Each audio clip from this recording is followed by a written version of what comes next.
朋友们，今天看到一个视频，非常的有意思，跟大家分享一下。这是韩国人做的一期有关于中韩30年产业战争的节目。主持人认为从白色家电到机械、钢铁、造船，再到汽车，中国在这个过程中由原本的远远落后开始起步，经历了一个追赶和超越韩国工业的过程。他以显示器技术为例，作为这一场30年产业战争的缩影，进行了一番详细分析。从最初的 CIT 技术在92年建交之后引入中国，然后中国花了10年追上韩国技术，韩国呢又用 LCD 技术重新主导中国市场，中国呢又花了10年再次追上韩国，然后他们又靠着另一种变革性的 OLED 面板技术重新焕发新生，再次夺回了市场。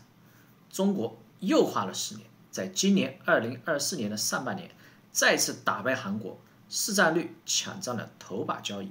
OLED 的技术水平也已经达到了顶级。中国呢连续3次在显示器技术上超越了韩国。那么中韩之间的显示器战争就此结束了吗？按照主持人的观点还没有结束，因为下一代的显示技术 Micro LED 正在发展中，双方还在进行殊死搏斗。如果这一次韩国第4次失败，那真的韩国整个显示器产业就彻底结束了。可是队长认为中韩在这第4轮的 Micro LED 技术上其实已经决出胜负了。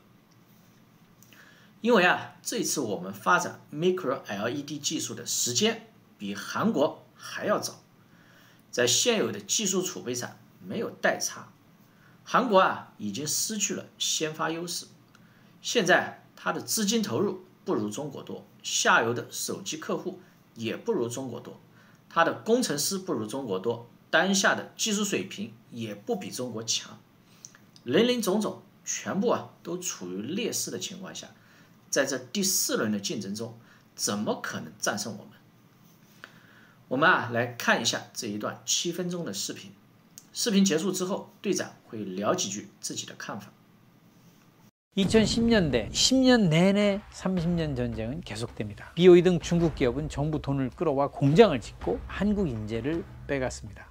그러니 전쟁이죠. 근데 주목할 게 하나 있습니다. 전쟁의 양상이 달라졌다는 겁니다. 이전에는 우리가 먼저 개발하고 중국이 추격하는 그런 형태였지만 지금은 시간차가 없습니다. 오늘 한중 경제협력 32년을 돌아보는 그런 시간을 갖도록 하지요. 나는 지난 32년 양국 경제협력을 30년 전쟁으로 요약합니다. 쫓고 쫓기는 추격전이었죠. 백색가전이나 기계, 철강, 조선, 그리고 자동차까지. 중국의 성장은 그 자체가 한국 산업을 추격하고 추월하는 과정이었습니다. 그 30년 전쟁을 고스란히 보여주는 영역이 바로 디스플레이입니다.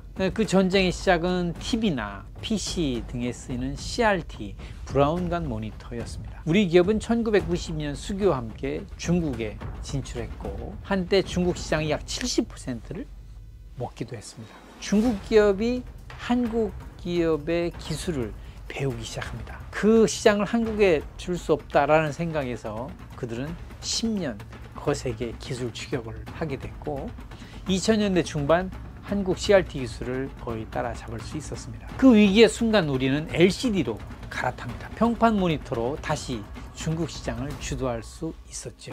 중국이 이를 보고만 있을 리 없습니다. 그들은 또 추격했고 다시 10년이 지난 2010년대 중반 다시 LCD도 따라잡았습니다. BOE라는 회사가 그 추격전에 선봉에 섰는데요. 당시 한국의 현대전자, 지금 SK 하이닉스에서 분사한 LCD 분야 자회사인 하이디스를 인수해서 발족됐습니다. 결국 한국 기술로 한국 기술을 추격하게 된 셈입니다. 지금 LCD 분야 우리 기업은 거의 포기 상태입니다. LG 디스플레이의 광저우 LCD 공장 매각은 이를 단적으로 보여주고 있습니다. BOE가 한국 기술로 무장해서 한국 기술을 포위하고 밀어내는 그런 일이 벌어지고 있는 것이죠. 여기가 끝일까요? 아닙니다. LCD에서 밀린 우리는 또 다른 병기 OLED, 즉 유기 발광 다이오드로 열세를 극복할 수 있었습니다.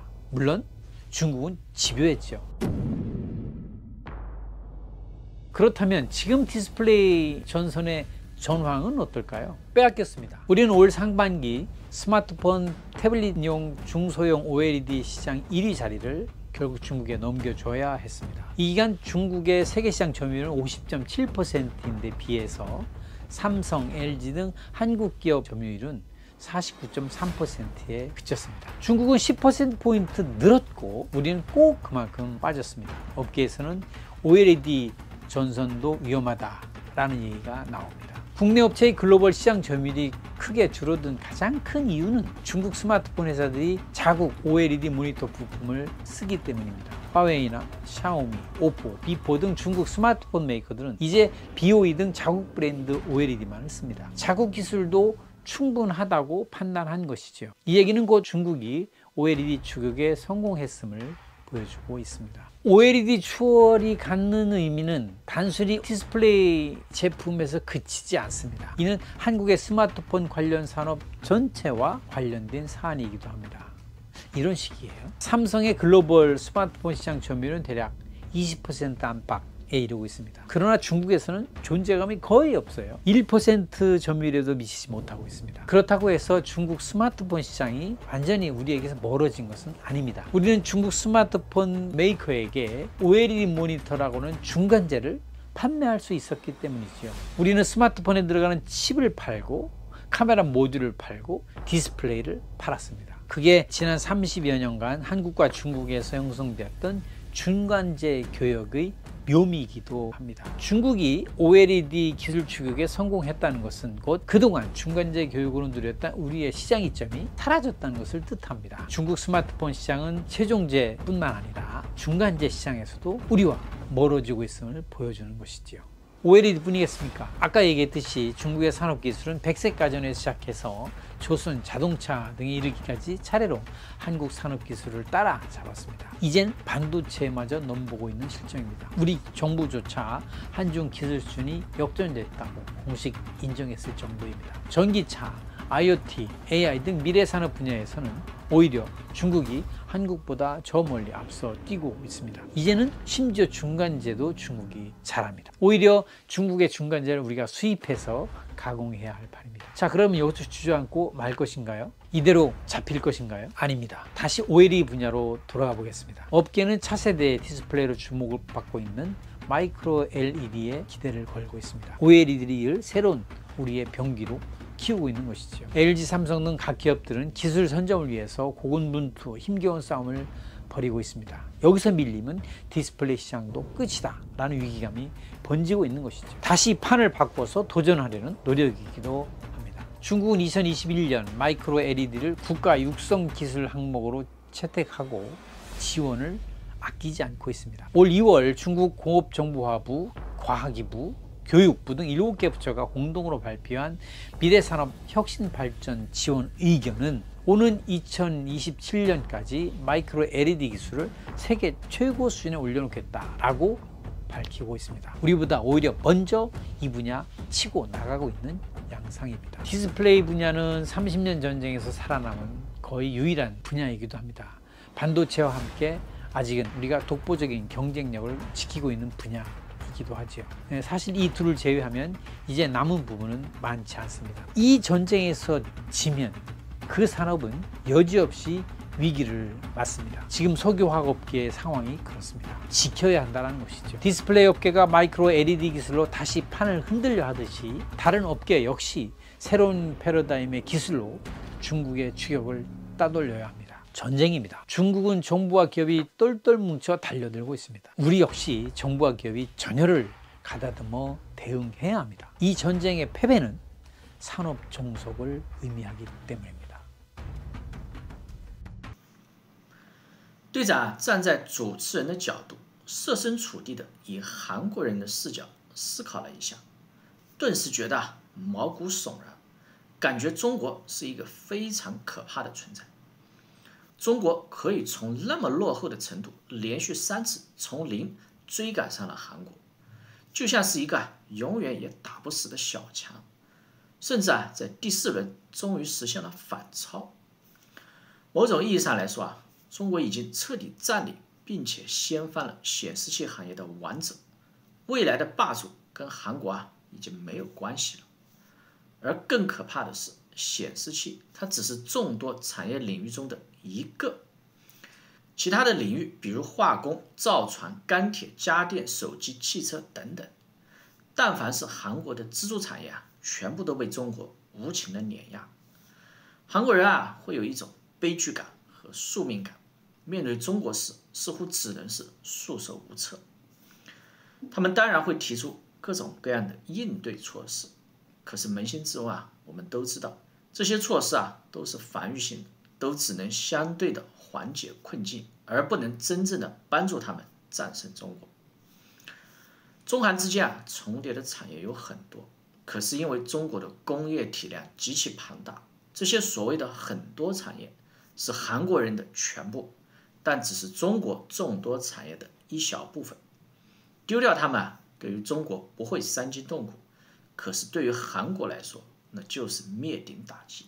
我们的目标从来就不是韩国，而是瞄准以美国为首的整个欧美世界大家想一想，我们平时进行中外比较的时候，是不是不由自主的把我们比较的对象扩散到整个西方世界呢？咱们的光刻机不如荷兰，航空母舰不如美国，铁矿资源不如澳大利亚，甚至小偷数量都不如意大利等等。我们是以一国之力单挑整个西方。韩国人的眼界还是很有限的，他们以为我们是以他们为目标进行追赶，实际上从来就没把他们放在眼里，只是在我们不断追赶美国的过程中，一不小心先超越了韩国。其实韩国也好，日本也罢，他们超过中国本来就是历史的反常和意外，这种历史的 bug 必须得到修正，而实际上也正在得到修正。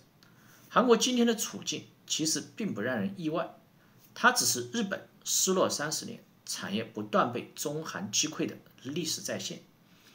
只不过当初韩国是那个胜利者，很快呢，他就要成为下一个失败者。10年之后，当日本汽车业和韩国半导体业烟消云散时日韩面对中国，还有什么是能拿得出手的产业？爱情动作电影还是泡菜大酱汤呢？而那个时候当我们的产业没有任何短板时，中国的汇率绝对会涨得非常夸张。我知道有很多朋友不相信，他们以当下人民币对美元的弱势去进行未来的想象，对未来人民币汇率抱以悲观的态度。其实他们只需要考虑一点就可以了。2035年，中央可是定下了任务的，到那一年我们要达到中等发达国家水平，靠每年 GDP 自然增长4到5个点是永远不可能实现的。真正的秘密就在于汇率。当年日韩就是在本国产业技术达到全球顶级之后迅速的拉高汇率，甚至像日本3年涨了1倍，立刻就进入了发达国家行列。中国也会沿着他们的老路来实现这一目标的，拭目以待吧。好了，朋友们，本期节目就到这里，欢迎大家订阅、点赞、评论，我是队长，我们下期见，拜拜。